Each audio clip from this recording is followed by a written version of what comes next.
ल हाम्रो भाइको वर्तमान सेल खाना आउनु होला हाम्रो देउरा भदाहरूको वर्तमान सेल पकाउन ल ल सबै बाटातिर पनि देखाइदिनु ल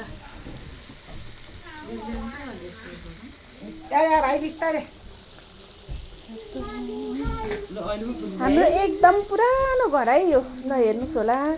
यो पुरानो घरमा यहाँ चुला दुईटा तिनटा रहेछ ल चुला तिनटा एउटा गोले चुलो यो हाम्रो आन्टी यो दाउरा यो हाम्रो फुच्चे यी वर्तमान गर्ने है हो हाई हाई यो भाइ हाम्रो दिदी ब्लग बनाइदिन्थे हो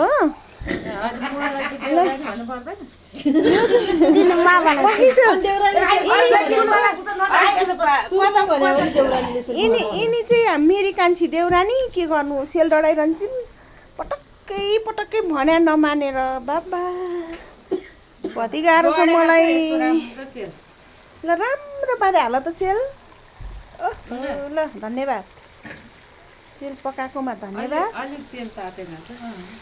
बढाइ मैले बढाइ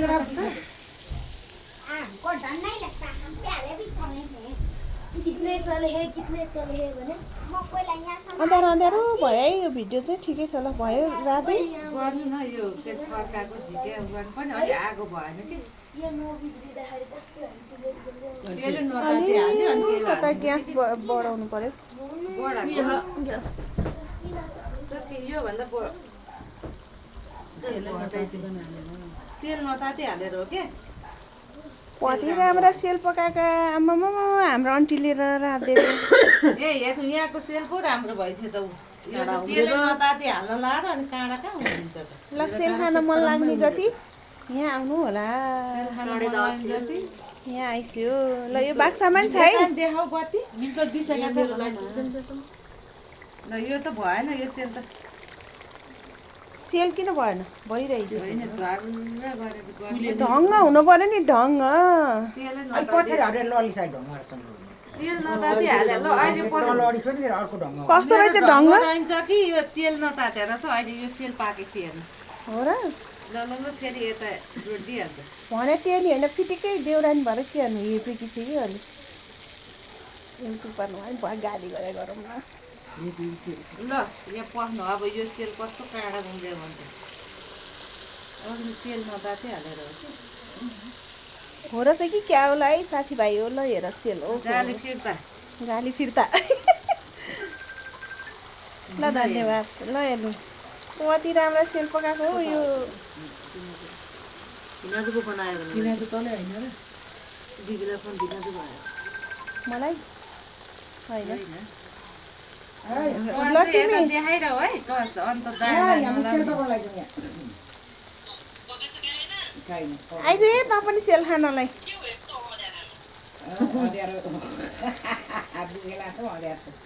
अघि उज्यालो माथि आएको अहिले अँध्यारो भएको कति हामी त 1 बजेतिर थाल्यो होला पकाउन होइन 1 बजेभन्दा त अगाडि होला जस्तो लाग्छ 12 बजे हो आउनु भएको छैन अब 15 यहाँ दाइहरू जान्छ नि हामी फोन गर्नु पर्ला अरू चाहिँ पठाउनु 15 जाउँ 15 12 किन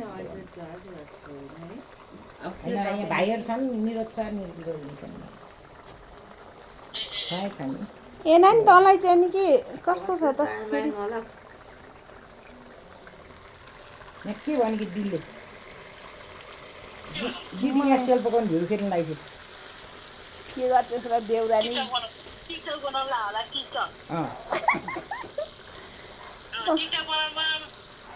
तँलाई कस्तो छ त नानी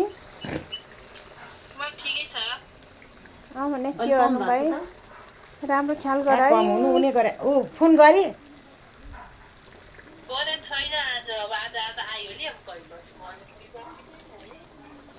कसले रे कसले फोन गर्यो भने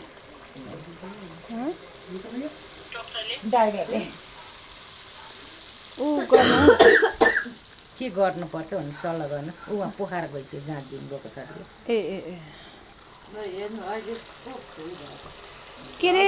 ए नानी 2-3टा कपुर हाल ठिक्क मनतातो पानीमा त्यो घुँडासम्म मजाले सेक पनि त्यो खुट्टा मैले भने सुनिस् त्यो सेक है अनि पैतालोमा बेलुका बेलुका कपुर र घिउ मजाले घस्न लगा न अब ज्वाइँलाई अरू कसले घसिदिन्छ अब तँलाई खैते त्यो पनि बोलेको हाल्नु भए त मेरो पछाडि नहट्न भने मोरी तपाईँ अहिले त्यो ठुलो ज्यान अहिले भुत्त खसिहाल्यो कति मिनेटको भयो कति मिनटको भयो त्यो चाहिँ तँ हेर्नुपर्छ बत्ती छ भने छ बत्ती छ सानो छ बत्ती चाहिँ उतातिर छ बत्तीमा भित्ता छ बत्ती साटो छ बत्ती छ ठुलै त्यो बत्ती छ बत्ती दुईटी लाएर सेल पकाएर कस्तो लागिरहेको छ त सेल पकाउँदा एकदम रमाइलो ल तेल पकाउनु लाग्यो ल हाम्रो घरको चुलो हेर्नुहोस् हाम्रो घरको सेल हेर्नुहोस् मेरो माइतीको भन्नु न यो मेरो माइतीको होइन पुरानो एकदम पुरानो यो चाहिँ र्याक है हामीले भात पकाएर खान्थ्यौँ बुहारीहरूले नि यसलाई अहिलेसम्म सजाएरै राखेर छन् एकदमै पुरानो यो चाहिँ